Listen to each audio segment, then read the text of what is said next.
எங்கடா அவன் translator? Sir translator வரல சார். வரலையா? அதே இப்ப சொல்ற சூடு முடிஞ்சதுக்கு அப்புறம் சொல்ல வேண்டியதானே? இப்போ சொன்னா கரெக்டா இருக்கும் தான் சார் சொன்னேன். சரி பாக்கி பண்ண உடனே முன்னாடி சொல்ல மாட்டியா? இதான் நீ ஏடி வேலை பாரு லட்சமா? சார் சாரி சார் சொல்ல மாட்டேன் சார். காலைல தான் சார் சொன்னா வேதியா போதான் சார். டேய் நீ முன்னாடியே சொல்லிருந்தா கூட வேற யாராவது டிரான்ஸ்லேட்டர் ரெடி பண்ணிருக்காண்டா. இப்போ என்ன பண்றது? அந்த அம்மாவுக்கு தமிழ் சுத்தமா தெரியாதா? யாரா இங்கிலீஷ்ல பேசி புரிய வைக்கிறது? சார் டைம் ஆகுது சார், சீக்கிரம் சொன்னீங்கன்னா கேமரா செட் பண்ணுறோம். இப்போ வேற மூஞ்சிக்கு போயினா வானத்துக்கு வைப்பான் ஃப்ரேம். இப்பதான் சொல்ற மாதிரி பண்ணிட்டீங்களா சார்? சொல்றேன் சார், போங்க சார். Okay sir. டிரான்ஸ்லேட்டரும் இல்ல, இந்த அம்மா வந்ததும் late. Sir what sir? Nothing madam, I'm talking here madam. Sir நீங்களும் இங்கிலீஷ் சூப்பரா பேசுறீங்க சார். அப்படியே மேனேஜ் பண்ணி போயிடலாம் சார். சிபிஎஸ்சி ஸ்கூல்ல வேற பச்சேன்றீங்க.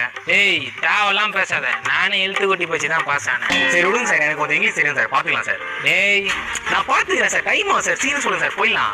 சரிடா மேடம், வில்ல உங்க இனம் மொழி ஊரை கண்ணு முன்னாடி அழிக்கிறான். அதை நீங்க பார்த்து கதறீங்க. வில்லனை பார்த்து நீங்க வயிற்றுல அடிச்சுக்கிட்டு உன்னை அழிக்க ஒரு